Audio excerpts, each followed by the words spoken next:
He's muted. All right, guys, let's get into this. Let's get into this. If everybody else is jumping on, can you see my screen? Give me a little wave in your camera if you can see my screen. Everybody's good? Cool. All right, I love the waves. All right, cool. Well, again, thanks for joining. So we're going to go over Farm Focus, which is kind of our newest tool that we've got with CalTitle. And obviously, first and foremost, hope that you guys are staying healthy, you're safe, you're trying to find ways to be productive. And I think that the neat thing is that we've got time to learn some new tools and some new things that are out there. And it's people like you that are joining into these meetings and being proactive and being productive, that once we're done with this, you're going to be able to assimilate in any marketplace, because this is really where you have people that are just, they have no idea what to do. And then there are people that they're saying, look, I'm just going to take advantage of everything out there and see what we can do. So while Farm Focus may not apply to you today, I guarantee it's going to apply at some point in the future. So we'll dive into it. This first and foremost is just going to be a quick little walkthrough. Shouldn't take more than 20 or 30 minutes. And my goal is that if you've got additional questions, that you would set up a one-on-one with either myself or my partner, Brenda, who's also on here. I can see her little face over here. And we're happy to do one-on-ones, whether it's a phone call, it's another Zoom meeting where we can get in and go over your specific farm. So that being said, I am just going to launch right into our website. So Farm Focus, again, first and foremost, if you don't have a CalTitle account, what you're going to want to do is go to caltitle.com, which is right here. And we're going to click on, let me do this. Let me get my little annotate button. And we'll create this little spotlight. There you go. We're going to click on login. So right over here on the right-hand side. If you don't have an account, simply just create an account. It's very simple. It's a one-page fill-out form. You choose your own username and password, and you just get right in. So I'm going to use my username and password. And you'll see this little menu. Now, here's the neat thing. So I think it's next week that our menu is actually going to change. We've done some updates with our technology, and this menu might be different than what you see today. Next week, we're doing a little bit of a rollout. One of the good things with our company is we create all of our technology in-house. So we're always modifying it. We're always changing it to make sure that it fits not just for you and your clients, but for what, I mean, essentially everybody's doing on the web. So a lot of times we take feedback that we're getting from agents, from escrow officers, from lenders, just to find out what they want. And we'll start to roll those things out. So be looking for additional Zoom meetings where I'll roll through a couple of our calculators, some of our news sources, our property information. But today we're just going to go over the Farm Focus. So, okay, so Farm Focus, we're going to click this, start off with this little farm button. And I think three things that I want to do today is I want to show you how to quickly and easily create your personal farm. And we're going to identify some kind of quick facts with turnover rates and absentee owners versus owner-occupieds. And then I want to show you how we can use a series of filters to really sort of drill down on your specific client. And then last but not least, we'll show you how to export those lists and how to create labels or create a 5-line so that you can end up handwriting your own personal messages. The idea behind this Farm Focus is really, in the past, the way that we've done farming is we just take a subdivision. We take a certain area and we say, look, we're just going to blast out postcards or letters or whatever it is to everybody in this subdivision or your area, you know, wherever you live, basically to highlight that you're the real estate agent that's in the area, you're the local resource, and you want to cultivate your business that way. Farm Focus acts a little bit differently. Farm Focus is more laser-sighted, sharpshooting, specific clients that you want to go after with specific messages. So keep that in mind.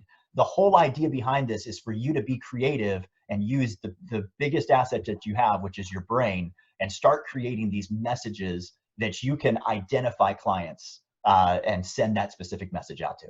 So a lot of you that have taken this class in the past or that have gone to some of my classes, you'll hear that I talk about that all the time, is you want to be specific with your message. And now we've created a tool that you can match that message with your perfect client. So make sense so far? Everybody's good? Cool. All right. So once we get into farm, I'm going to go ahead and click this polygon area.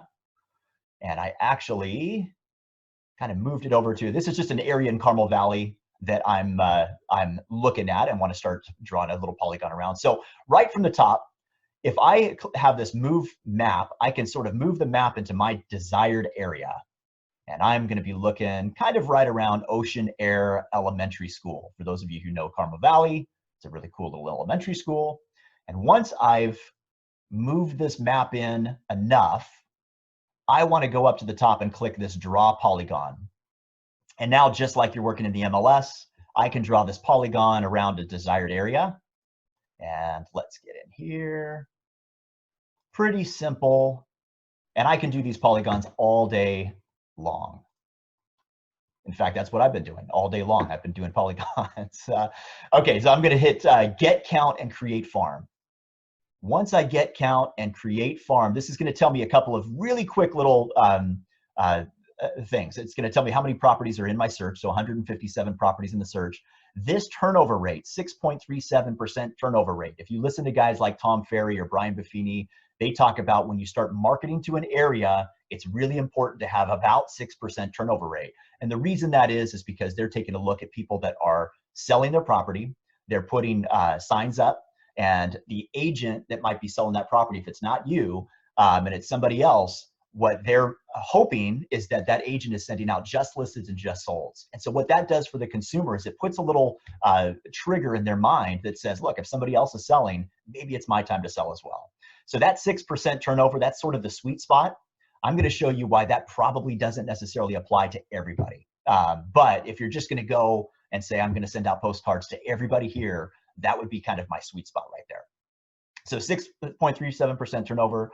Owner occupancy rate, 89% owner occupancy rate. So that roughly 10 to 11% are absentee owners. This is another good thing that we're going to get into. But those absentee owners, especially right now, when they might be a landlord, they might have a tenant there, and they're sick and tired of being their landlord, or they just want to get out of the real estate market altogether or move their money somewhere else. These would be the people that I might be targeting. In addition, I'll show you how we can get those renters as well. So let's create this farm. Right from here, I can give it a name. I'll just call it Carmel Valley Tester for you guys. And we're going to click this create farm. Another little thing right over here, this turnover history. We started turnover history a while back because people didn't necessarily want to just see the last 12 months of turnover rates.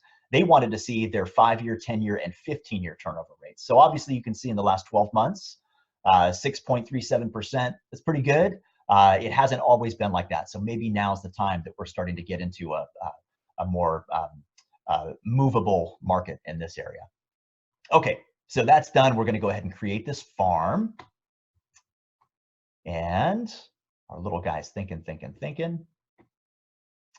Okay, so now that we've created that farm, I'm going to go right into, it shows up in my list of all my custom farms. I've got a lot of custom farms. You probably don't have that many, but I like to do lots of little tests and things like that for our clients. So I'll click on this Carmel Valley Tester. And again, right here, it's going to pull up under our parent farm, Carmel Valley Tester. It'll have our owner occupancy rate. It'll have our turnover rate, which we've already taken a look at. And right here, it tells us our average transfer price for this entire area. The average transfer price over the entire lifetime that this development has been transferring over is $884,000. Average homeowner, average years owned for the homeowner is 13 years. I'll kind of talk on why that's important in a minute. But as soon as you create this farm, here's one of the most important things that you need to do. Click this enable email updates. When I click that, what that does is automatically in this farm, it's constantly looking for changes in the farm. So when you click enable email updates, this system is going to send you an email anytime somebody changes their name, or more importantly, they sell and they move, because you can now get the new homeowner's information. And if you're the neighborhood expert, this is a really great way for you to send like a new homeowner package, a welcome to the neighborhood package, anything like that, so that you can be in front of them and add them to your database. So that's first and foremost. Hit that enable email update. Okay, we're going to get into how to create the farm focus or the new focused farm. And it's right down here on the bottom. Farm focus. We'll click this guy. And we still have our parent farm, 157 records. And we're going to go to create a new focused farm. And you'll see that, okay, so here's essentially our entire area. I've picked up, it looks like a couple of little vacant pieces. These are probably like open space easements that are owned by the HOA. So we can remove those at a later time, not a big deal. But that's probably why our 157 records turned out to be 157. Again, we've got our good information right up at the top, selected records, average years owned, all that good stuff. But absentee owners. So again, this is a farm that now that I have my area set up with 157 records, I don't necessarily want to send a ton of postcards to 157 people. I want to be very targeted about the specific, or be very targeted with the client that I'm going after, because I have a specific message, and that specific message might be something to the effect of, why be a landlord when you can sell today for top dollar? Or is your investment not paying out for you? Here's a way to sell your investment and maybe 1031 exchange into a different area. I can help you. We need inventory, right? Carmel Valley right now, it's very low inventory. So we need tons of inventory, as well as a lot of the areas in San Diego.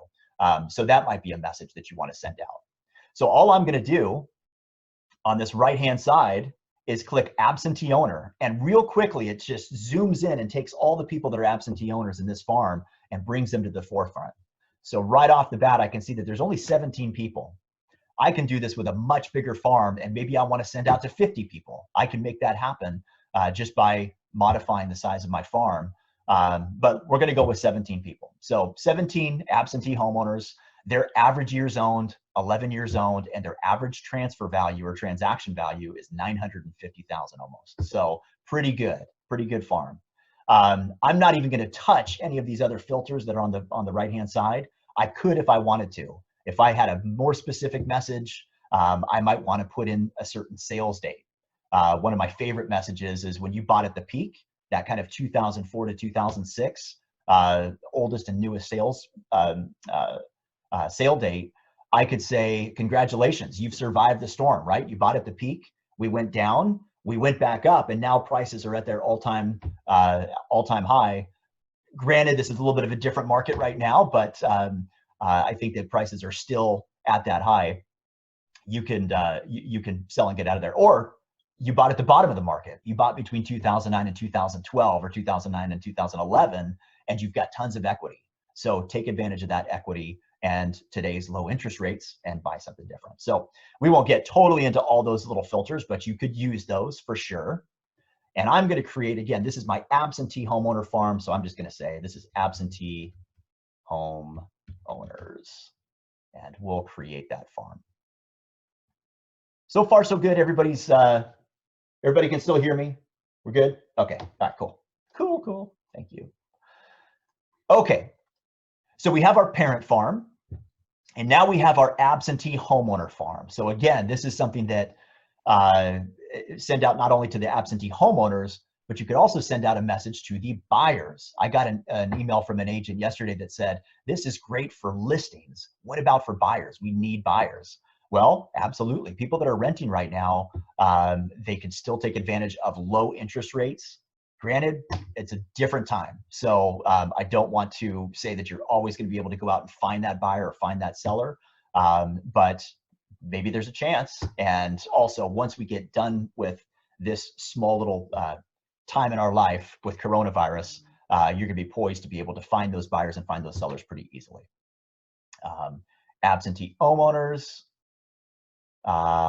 Let's see. Oh, I'm getting little chats. Hi, guys. Okay, so those are my absentee homeowners. One of the other things that I wanted to kind of briefly talk about is our likely to sell. So I had mentioned at the beginning of the meeting that when we have, we create all of our own technology. So we've got a web designer named Jim McCahill and his team that are working tirelessly on creating all this different technology. And one of the things they started doing within this farming system is bringing to the forefront the likely to sell people. And you can get this by clicking on this filter and saying, I just want to find in this area the people that are likely to sell, the 10 top people that are likely to sell. I can also go to like the top 25, let's see, likely to sell. And what they've done is they've created this by doing what's called machine learning. So they've created an algorithm, and we can't tell you what that is. Brenda calls it the secret sauce, and Jim kind of calls it the secret sauce as well. If we told you that, everybody would start doing it, and we just don't want that to happen. So we keep it under wraps. But the way that the machine learns is our system, we just take that algorithm and we dump it into the system, and we say, all right, system, you predict what house is going to sell next. And it says, okay, I think this one's going to sell next. I think it's going to be this guy right there. And we say, nope, it was right next door. So we dump in more information and more data, and it is constantly learning. Every single day, it constantly learns depending on what sells, depending on all of the different public records, and some are non-public records that we have funneled into the machine. It's constantly learning. So this likely to sell, these are the people that obviously the machine has pulled up to the forefront and said, out of all of these people in this farm area, these are the ones that are more likely to sell. And you can take this and you can use it with some type of message. So as an example, I've pulled up the top 25 likely to sell. On average, in this area with these 25 people, their average years owned are 13 years. So about every 13 years, people are turning over their property in this area. And their average transfer value is almost $1 million. So we could really specifically go in and we can say, hey, I just wanted to let you know, homeowner, I'm your neighbor, or I'm the area expert, or I'm this, or I'm that. And I wanted to let you know that on average, the people in this area are selling every 13 years. When is your next move? Something as simple as that. Because what it does is, number one, it tells you that you know what's going on in the area. It creates a little bit more of an area expertise, and it gives you a powerful message, because I guarantee that somebody who has owned their property for 13 years, that's going to resonate pretty loudly. The same way that the absentee message is going to resonate. Might not resonate with everybody, but it will resonate with those absentee owners, the first-time home buyers, or the renters that are in the area. Low interest rates, that's going to resonate with them as well. So those top 25 likely to sell, I'll just create another little farm right there. Top 25 likely to sell. And now I have another focus farm that I can work on. I've got my top 25 likely to sell right there. I've got 17 absentee homeowners that I've started some type of a drip campaign or personalized letters or note cards or something like that. And then additionally, I've got 17 renters, I'm assuming they're renters, that I can start marketing to in this area as well. So now I'm kind of fragmenting and splitting up that farm. Instead of just sending out postcards, I've got all sorts of little things that I can be doing within this farm. So cool, sound good so far? Last but not least, I'm going to show you how to export these. So let's go ahead and take my absentee homeowners, and I've gotten back to this little screen. So this, again, this is kind of where our parent farm is. Our absentee homeowners are our focus farm. Right here, I can select export. There we go. Okay, so now I have a couple of different things that I can do. I can export to a CSV file. CSV file is something that if you're not familiar with using like an Excel spreadsheet or a CSV file, that's what every mailing house will use. If you're working with a company like Vistaprint that doesn't necessarily have a place online that you can put that information in, you can email that directly to them. Lots of mailing houses or postcard companies will just accept a CSV file to be mailed over to them. Many of them, like Luxury Direct, I think that Berkshire Hathaway uses, or a couple of others. I know that our Creative Edge, you can actually go online and you can map all the fields. And I can, of course, help you do that as well, as I think Brenda can do that too. But those CSV files are pretty much standard for the industry. So I can export it right there. I can create this little farm 5-line report. So something that I talked with, I think Diane, I talked with you yesterday, and we were talking about an area that you were looking at, had about 10 people. So right off the bat, I can just go in, and instead of exporting the whole CSV file and creating a mail merge that way, I might want to just take their name and their address and just handwrite a little note card or handwrite a little letter. And I can do that real quickly. And so this 5-line, a lot of you have seen this. It comes from our customer service as well, has information on the bedroom, bathroom, square footage, when they purchased the property, what they paid, this sale price right here, and here's their date on when they purchased it, all that good stuff. And last but not least, you could always create labels. These Avery 5160 or 8160 labels, that's pretty standard. That's what we end up using. You can order them from OfficeDepot.com or on Amazon and get them delivered right to your house and create those labels just by doing site address, mailing. Yep, okay, perfect. And they should pop up here. There you go. There's your labels. So pretty cool, pretty easy. At least I hope that you think it is. I've been playing around with it quite a bit, so I think that it is. But aside from that, that's all I have for you right now. And I would say I'm going to put in my little message, I think that most of you have my email address, but I'm going to put in our little chat messages my email address and my cell phone number. Mike? Yes. Hi, everybody. Good morning. I just want to remind everybody that we also have marketing materials that you can market to your absentee owners, to the renters, to the homeowners. So I have a big book of all that stuff. I know I can't see you personally right now, but Mike and I are really good with marketing and getting messages out. So if you're stumped for what to send out, just give me a call. I can put it on screen for you and you can go ahead and start marketing right away, even e-blasting out to your clients. So that's also available to you. So don't forget to call either one of us and we would love to help you and keep you out there strong and safe. So thanks. Awesome. Yeah, thanks for that reminder. That's something that, again, we can do a lot remotely. We can share a lot of stuff with you remotely. And again, this is kind of the tip of the iceberg. Brenda's got a huge marketing book that she could go over with you. I know that I put here, I'm going to type in Brenda B at caltile.com as well. So you can always send her a little email. But again, call us, email us. We're here for you. We want to be able to take advantage, obviously use technology and take advantage of this time to really get you dialed in. And if you have other ideas on ways to improve the site, we're also looking for that as well. Because I can take that. I talk with Jim McCahill, I don't know, maybe about once a week and just give him feedback on what's working and what's not working. So if you see something that you really, really like or that you really, really want, I'll be doing a couple of other videos and sending them out about some of our calculators that are really fun and really easy to use and great for conversation starters. But aside from that, yeah, call us anytime or email us.